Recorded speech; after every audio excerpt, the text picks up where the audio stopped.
Hi friends, in Planet Earth Dating, it's Wednesday, February 13th, 2019.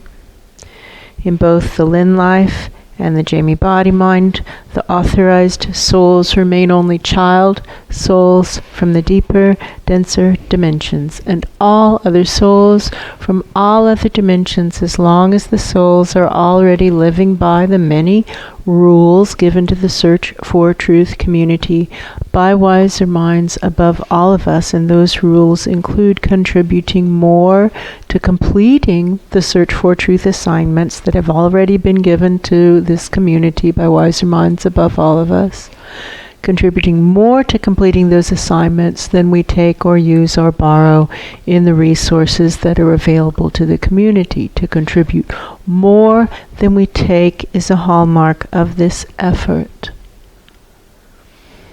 Various inquiries come into this community.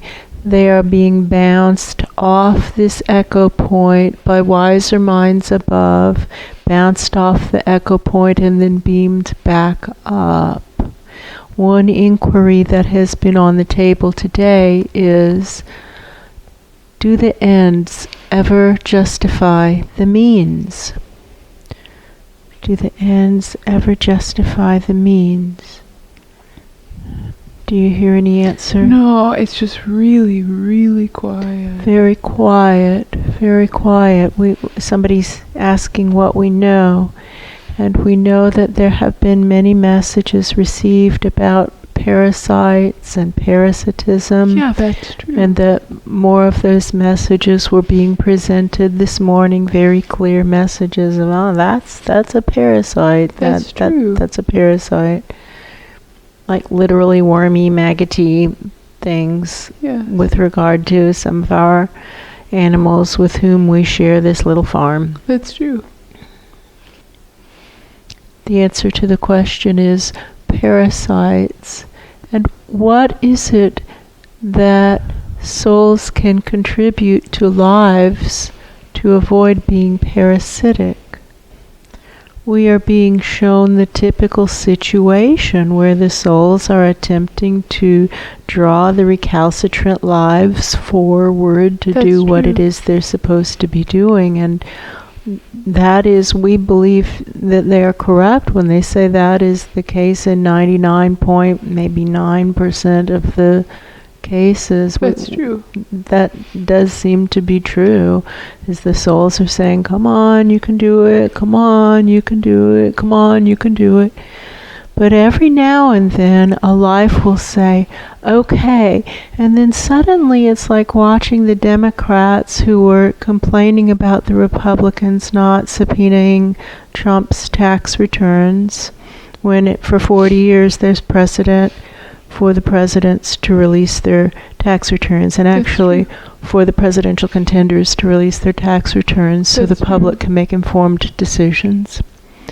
And now the Democrats have subpoena rights, and it's been since January 3rd or whatever, and it's been 6 weeks or however long it's been. It's been long enough. We still don't have that subpoena in play, and the CPA wants to know. That's true. We want to see. We're also receiving messages about not adjusting for changing conditions. That's true. So now the Democrats have subpoena power, and suddenly it's their responsibility to subpoena the president's tax returns, and they are dragging their feet exactly as the Republicans did. And this is a wonderful metaphor for the souls and the lives, is that the Democrats want to play good guy, and it's nice to have the Republicans to blame things on. Yeah, that's true. And now they're needing to step up or be shown to be as corrupt as the Republicans are, or at least almost as corrupt as the Republicans are. That's true. And it's the same with the souls and the lives. When you find a life who says, okay, let's do it, then suddenly the souls are rocked back on their heels, saying, whoa, aren't we going a little too fast? That's true. Do we need to think this through? What now? What now? What now? What can souls contribute to lives who are actually attempting to live the soul plans? so that they're not fully parasitic? What is it that souls can contribute? When the life already wants to do it, we get it that in 99.99% of the cases, what the souls contribute is inspiration, to inspire the life to try to do whatever it is that they all agreed to when the life was being planned. That's true. How's that going? I don't hear talking. No, we see that it's not going well in this dimension. Corruption seems to be reigning supreme. That's true. And there doesn't seem to be anything even really attempting to stop that corruption. That's true. In any effective way. For whom is the message? And why do you ask?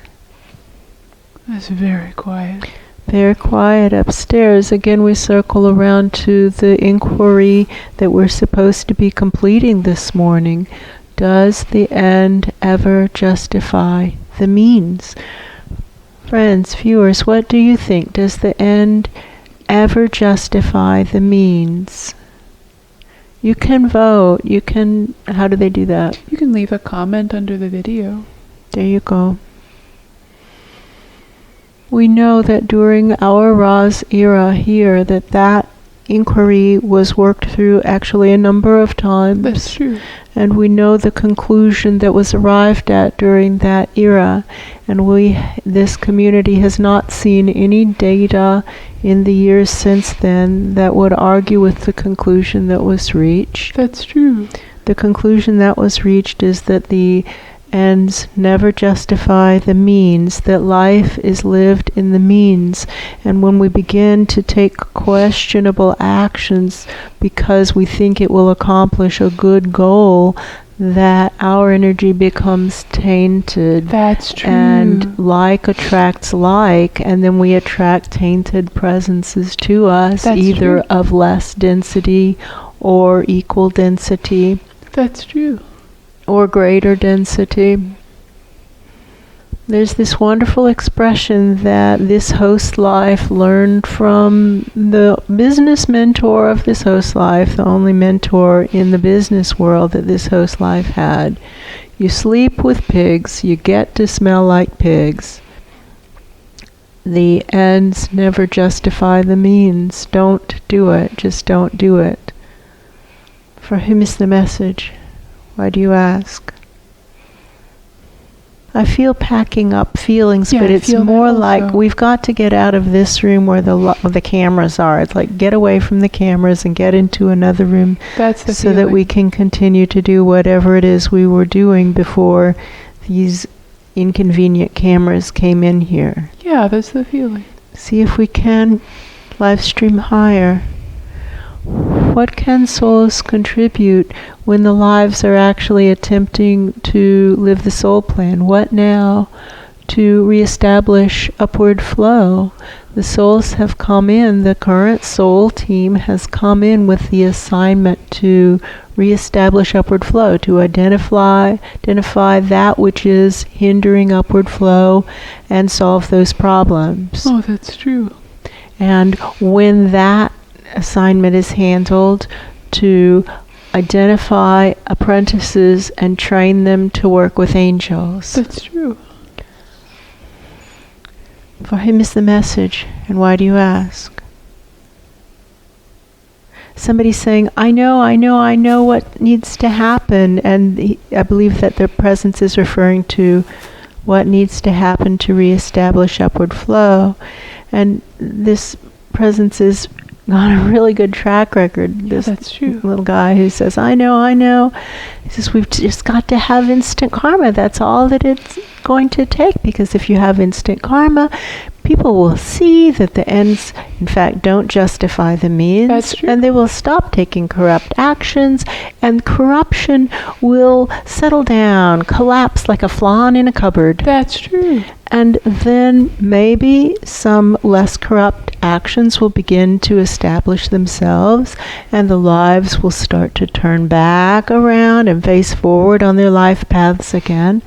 and maybe listen to their souls. That's true. Maybe do something to form a working relationship with their own soul.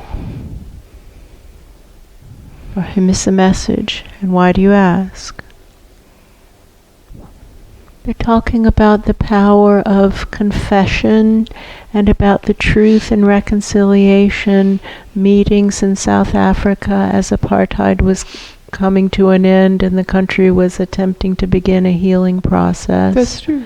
And we think that that would be nice to have. Are we sure that apartheid has come to an end? They are not sure upstairs. We're not sure either. We see no end of the bigotry, the interdimensional bigotry that is playing out. That's true. For example, at this level, presences at this level think almost nothing about the well-being of their own cells or atoms or electrons or photons or quarks, and the more distant the dimension is from the dimension in which we're experiencing primary sentience, the less we think about it. That's true. Friends, if you want to vote, how much time do you give to thinking about the well-being of your electrons? Is it less than 5% of your thinking or more than 5% of your thinking? We would say that honestly, for everybody, it's probably less than 1% of their thinking, and many people never, ever, ever think about the well-being of their electrons. I think that's true. And it's the same in all levels. And so the powers over whatever dimension in which we find ourselves are thinking about us that much, which is virtually not at all. And that's the case for all of us in all dimensions. And so those who think of ourselves as hot stuff and we're in control of everything, we've just forgotten to look up, and we have this really foundational disconnect, and we're pretending that there are no higher powers over us, when all we have to do is buff up our psychic abilities and look up, and hi guys, hi, we can see the waving hands. Ask who's going to be presiding at our exit conferences when we die, as is inevitable. Hi, look, there's lots of them. Hi. That's true. Hi guys. We're going to die. All of us are going to die, which is simply transitioning from one dimension to a less dense dimension. It's going to happen. It's a natural part of all experiences of sentience. And when we die, as is inevitable, we are held accountable for our soul plans. And therefore it's incumbent upon each of us to try to do something so that when the law of karma, also known as the law of cause and effect, is applied in our situation, that we're happy with the outcome. That's true. For him is the message. And why do you ask? And what can souls contribute to a life that says, okay, let's do it? I know it's not it. It's the wrong tone to end with. Friends, it's so easy for all of us to think, oh, clearly it's their fault. That's true. And that's just not how it works. For every I and every me and every us and every we are the disasters in our lives. It's always true. There's something that we can do better. And even if it is that moment where we say, I'm ready, all right, I am going to stop being a lazy loser and change the things that I've been resisting changing, and I'm actually going to try to become a better person, left foot, right foot, left foot, right foot, being a better person every single day. I'm going to actually give myself to that effort. Even if we do that, we're going to mess up. That is very true. And we're going to fall into old error patterns, and we aren't even going to notice that the old error patterns are even mistakes. That's true. And that's just how we all are, and to pretend that we aren't that way would suggest that we would lie about other things also. What now? What now? What now? What can each of us do to create worlds that work? in all dimensions and for all categories of sentience, since that's what our soul contracts commit us to doing. What now?